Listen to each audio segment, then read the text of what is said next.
Yo yo yo, halo semuanya, balik lagi di channel Cari Film. Tempat kalian semua bisa duduk anteng, rebahan, terus nonton alur cerita film yang udah dirangkum secara singkat. Kali ini Cari Film mau ngebahas alur cerita dari film Percy Jackson and the Lightning Thief atau Percy Jackson dan Pencuri Petir yang dirilis pada tahun 2010. Loh, kok bisa petir dicuri? Apa nggak gosong itu yang ngambil? Nggak usah pakai lama-lama lagi, lanjut langsung ke ceritanya aja cuy. Let's go.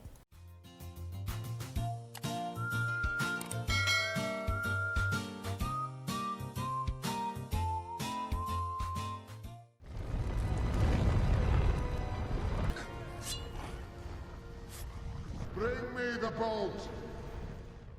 Poseidon, dewa laut atau dewa air berdasarkan kisah mitologi Yunani, datang ke dunia manusia untuk bertemu dengan Zeus, raja dari para dewa atau lebih dikenal sebagai dewa langit dan dewa petir. Zeus mengatakan kepada Poseidon bahwa awan yang gelap tanpa petir di hadapan mereka dikarenakan petir milik Zeus telah dicuri. Dan dia mengatakan bahwa anak dari Poseidon harus mengembalikannya dalam waktu 14 hari, karena jika tidak, dia akan memulai perang dengan Poseidon. In 14 days, or there will be war. Percy Jackson seorang anak muda yang hobinya semedi di dalam air dan penderita disleksia.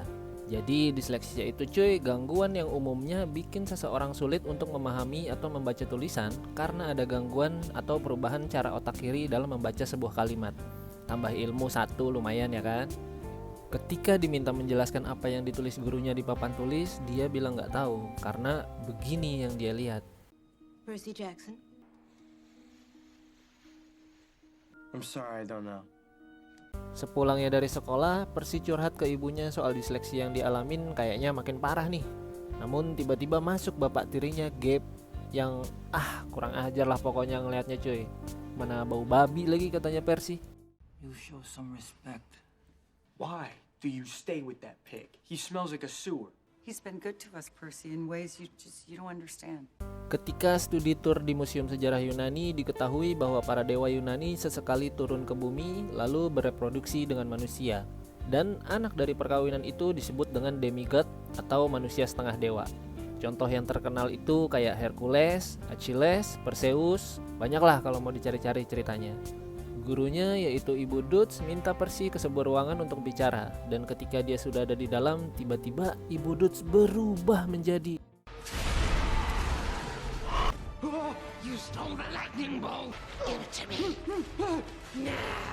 Mr. Brunner dan teman baik Percy yaitu Grover kemudian masuk dan berhasil mengusir makhluk aneh itu sekaligus nyelamatin Percy. Mr. Brunner bertanya sama Percy apa yang diinginkan makhluk itu, dan Percy mengatakan bahwa makhluk itu ngomong tentang tongkat petir yang sudah dicuri. Kemudian Mr. Brunner memberikan Percy sebuah pulpen dan meminta Grover untuk membawa Percy ke perkemahan karena keberadaannya sudah diketahui, jadi udah gak aman lagi. Percy otomatis bingung dong. Ini gue mimpi apaan tiba-tiba ada kejadian kayak gini, panik sendiri dia. Tapi Grover minta Percy untuk ikut pulang ke rumahnya, kasih tahu ibunya soal ini lalu secepat mungkin pergi menuju perkemahan. Di tengah jalan, Grover bilang kalau dia adalah pelindung Percy. Ketika sampai di rumah, ternyata ada Gabe yang lagi nyuruh-nyuruh emaknya dan Percy pun naik pitam gara-gara kelakuan ini orang satu. I'm your protector. Percy has to leave now. Setelah keluar dari rumah tersebut, akhirnya Percy diberitahu bahwa perkemahan yang dimaksud adalah tempat berkumpulnya anak-anak demigod dan Percy adalah salah satu dari demigod. Namun di tengah perjalanan tahu-tahu ada sapi jatuh di depan mobil mereka. Tiba-tiba Grover membuka celananya dan ternyata kakinya itu kaki kambing. Coba cuy, cek lagi teman dekat kalian, buka celananya terus cek kakinya, kaki orang bukan. Guys, watch out, this glass!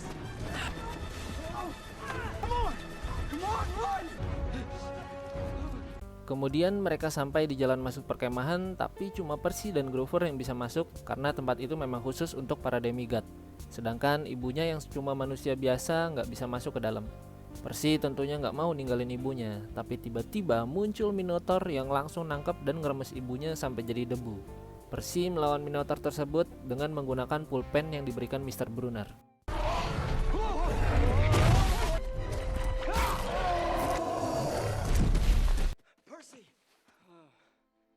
Esoknya, Percy dapat penjelasan penuh dari Grover bahwa perkemahan ini adalah tempatnya para demigod untuk dilatih menjadi pemimpin dan pahlawan. Grover adalah keturunan satir, yaitu setengah manusia dan setengah kambing yang ditugaskan menjaga Percy selama dia menjalani kehidupannya di dunia manusia. Selagi mengelilingi perkemahan, Percy melihat mbak-mbak, aduh cantik bener ini orang sumpah cuy, tatapannya itu loh.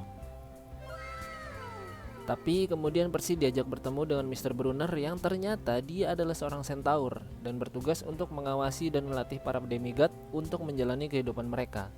Mr. Brunner mengajak Percy ke rumah yang sudah disiapkan oleh ayahnya yang ternyata ayahnya itu Seems he got some weight to it.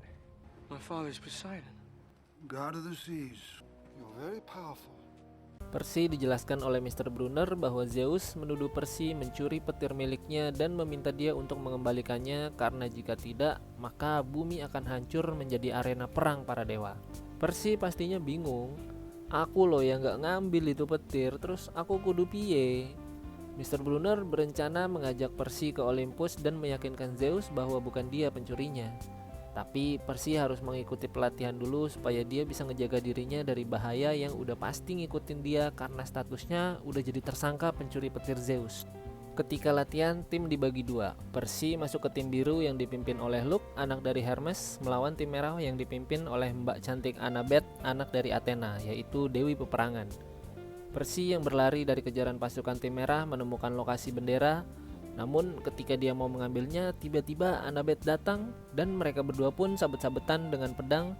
Sampai akhirnya Percy yang udah hampir kalah mendengar suara yang nyuruh dia untuk menuju ke air karena katanya kamu lebih cocok kerja di air. Bukan dong, bukan.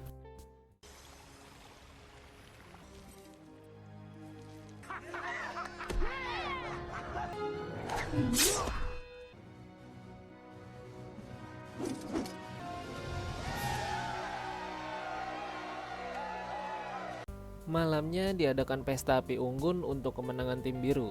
Lalu biasalah PDKT dikit antara Percy sama Annabeth biar makin kenal satu sama lain. Pas lagi asik-asiknya ngobrol, tiba-tiba api unggun tersebut berubah menjadi sosok mengerikan dan ternyata makhluk itu adalah Hades, salah satu dewa yang menjaga neraka. Hades meminta Percy untuk memberikan petirnya dan ditukar dengan ibunya yang ternyata belum mati. Cuma diculik dan dipenjara di dalam neraka oleh Hades. She is here with me in the underworld. Mom? Bring me the bolt. Kemudian Percy berencana untuk pergi sendiri ke neraka menolong ibunya. Namun hal itu diketahui oleh Grover dan juga Annabeth. Mereka memaksa untuk ikut. Grover beralasan dia adalah pelindung dari Percy, sedangkan Annabeth seumur hidupnya tinggal di dalam perkemahan. Dia jarang punya kesempatan untuk menjelajahi dunia luar, dan juga dia pengen lebih tahu banyak tentang dunia luar. Mereka bertiga meminta bantuan Luke mencari jalan menuju neraka, lalu kemudian Luke memberikan peta untuk mereka menemukan mutiara terlebih dahulu, karena jika mereka masuk neraka, mereka tidak akan bisa keluar dari sana tanpa bantuan mutiara tersebut. Luke memberikan sepatu bersayap koleksi ayahnya dan juga perisai miliknya untuk mereka bertiga menjaga diri selama perjalanan. Auntie M's Garden Emporium. Nah, don't mention it. You see my dad on the highway to hell? Kick his ass for me. Lokasi mutiara pertama yang mereka datangi yaitu Auntie M's Garden Emporium. Sesampainya di sana, Annabeth menemukan koin drachma lalu disimpan sebagian. Mereka bertiga kemudian berpencar untuk mencari mutiaranya. Grover yang melihat salah satu patung mirip dengan pamannya kemudian menyadari kalau pamannya itu mati menjadi batu gara-gara Medusa. Jadi tempat itu ternyata lokasi persembunyian Medusa. Sedangkan Annabeth tiba-tiba ditarik dan langsung diajak lari oleh seorang emak-emak yang ketakutan. Mereka terhenti setelah dihalangi seorang wanita yang memakai penutup kepala dan kacamata hitam. Ketika wanita tersebut melepas kacamata hitam dan penutup kepalanya,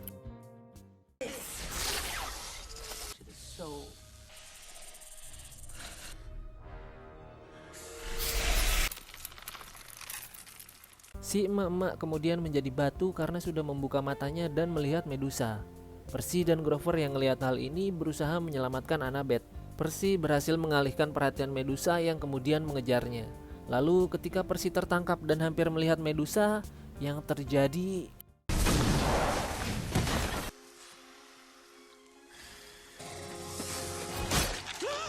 Heads up. Mereka kemudian menemukan mutiara pertama di gelang tangan Medusa, dan kepala Medusa pun dibawa karena mana tahu nanti mungkin masih bisa berguna. Peta pun menunjukkan tempat mutiara kedua yang harus mereka tuju, yaitu kuil Parthenon. Cuma karena saking ngantuknya di jalan, mobil mereka hampir aja ciuman sama truk. Wah, makanya cuy, buat kalian semua kalau ngantuk mendingan jangan bawa kendaraan dulu, berabe ntar. Akhirnya mereka mampir dulu ke penginapan terdekat untuk istirahat. Tapi ketika lagi ngobrol sambil nonton TV, tukang bersih-bersih hotel nggak sengaja ngeliat Grover yang lagi ngangkat kepala Medusa. Aduh, masalah. I can't pee with her watching me. Let's hit the road before Homeland Security shows up. Akhirnya mereka memutuskan untuk langsung cabut dari hotel dan ngelanjutin perjalanan ke Parthenon.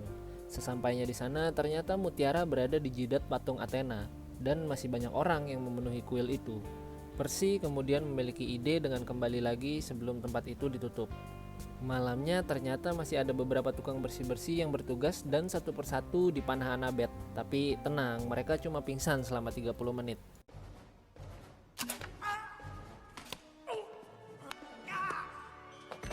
They're not dead, they're unconscious. Tugas mengambil mutiara pun dimulai. Percy mengambilnya dengan menggunakan sepatu bersayap yang diberikan sama Luke. Setelah mendapatkan mutiaranya, tukang bersih-bersih tadi bangun yang ternyata mereka sudah dirasuki oleh Hydra atau ular berkepala 5. This is bad. Percy kemudian memotong 5 kepala Hydra tersebut, tapi justru kepalanya malah tumbuh lagi jadi 10. Mereka bertiga berusaha keluar dari sana, lalu Grover kemudian mengeluarkan kepala Medusa yang akhirnya ngebuat Hydra tersebut jadi batu. Di tempat makan, acara TV mulai memberitakan kejadian alam yang terjadi di beberapa belahan dunia yang artinya para dewa sudah mulai siap berperang. Mereka bertiga bergegas menuju lokasi ketiga, yaitu Las Vegas. Sesampainya di Lotus Casino, lokasi mutiara terakhir, mereka makan kue bunga lotus yang disajikan pelayan dan justru ngebuat mereka ngefly. Ingat ya cuy, say no to drugs. Jangan pernah gampang nerima pemberian orang lain, apalagi yang gak dikenal.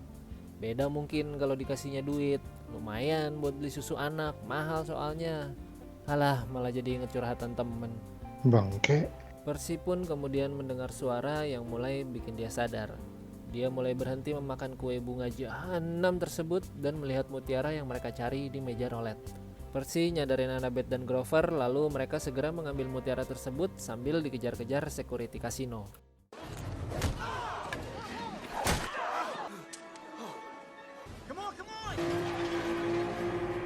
Grover melihat billboard yang menunjukkan tanggal 21 Juni, sedangkan mereka sampai di kasino tanggal 15. Artinya selama 5 hari mereka tidak sadar dan terjebak di bawah pengaruh kue bunga tersebut. Jangan cuy, jangan, bahaya beneran deh. Mereka cuma punya waktu 1 hari untuk mengembalikan petir Zeus sebelum para dewa memulai peperangan. Sekarang waktunya mereka pergi ke neraka menemui Hades dan menyelamatkan ibunya Percy. Sesampainya di gerbang masuk neraka, mereka bertemu penjaga gerbang yang tidak memperbolehkan mereka masuk jika mereka masih hidup. Sogokan uang dari Grover dibakar begitu aja. Namun Percy kemudian memberikan koin drachma yang ditemukan di tempat Medusa dan sang penjaga pun, let's go.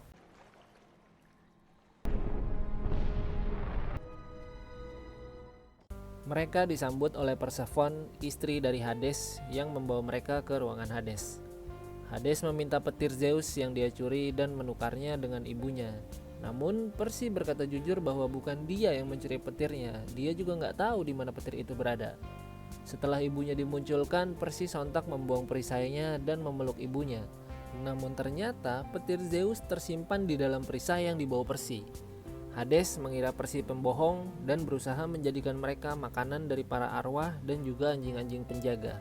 Tapi secara mengejutkan, Persephone mengambil petir Zeus dari tangan Hades lalu menyerangnya sampai tak sadarkan diri. Come on.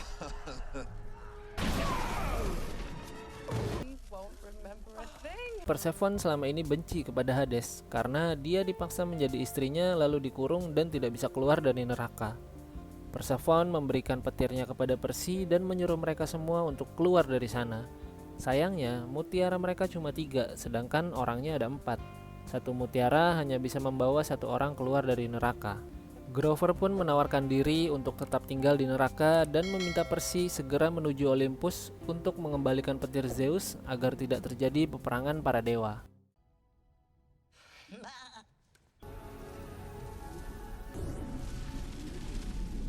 Sebelum pergi ke Olympus, tiba-tiba Luke datang dan meminta kembali petirnya. Luke ingin menggantikan para dewa menguasai bumi karena menurutnya mereka semua udah terlalu lama berkuasa. Perkelahian antara Percy dan Luke pun tidak dapat terhindarkan. Mereka berdua berkelahi sambil terbang-terbangan, sampai akhirnya ketika Percy mulai terpojok, ia kemudian menggunakan kekuatan pengendali airnya setelah negara api menyerang. Beda film dong. Akhirnya Luke pun kalah dalam pertarungan tersebut.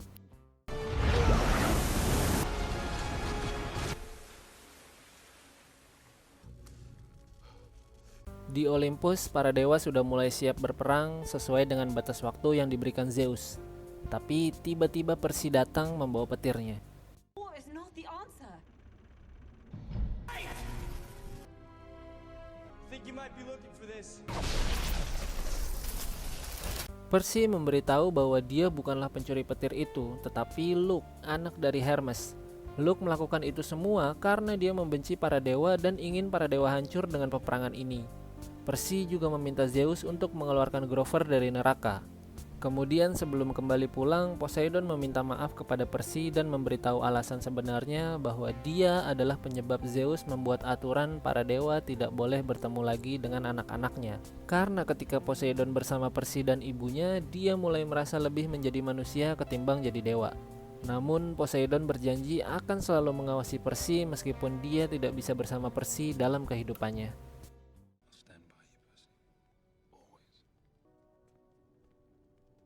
Keadaan sudah kembali normal dan Percy kembali ke camp untuk pelatihan sebagai demigod.